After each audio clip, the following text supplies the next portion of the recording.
اسې ملګرو زما په دې زړه کې یو خبره ده او زما په دې ذهن کې پاکستان باندې چې کله انډیا اټمي دماکې کړې وي نو پاکستان مکمل خاموش او دغه شانتي احتجاجونه او په فوج باندې خلکو आवाज اوچتو او احتجاج کو روډونو ته راوتلي چې پاکستان دې جواب ورکړي.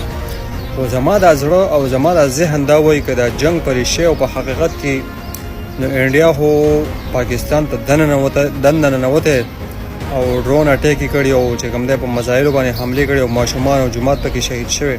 پاکستان خاموش دی. زما د زړه او زما د ذهن دا وایي چې پاکستان به ښه مضبوط غزار کوي. ستاسو څه خیال دی؟ ستاسو څه سوچ دی؟ کله چې انډیا په پاکستان باندې اټمي دماکې وکړې نو 11 ورځې پاکستان خاموش او 11 ورځې بعد چې کوم دی بیا په اټمي دماکې وکړې او جواب یې ورکړ او بیا دنیا تماشا کوله او بیا انډیا دا چغې والي.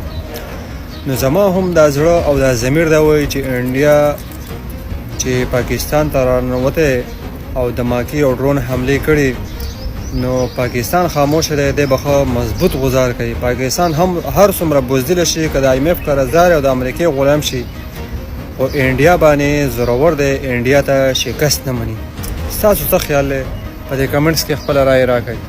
زما خدا خیال دی چې پاکستان به ښه مضبوط غزار ورکوي.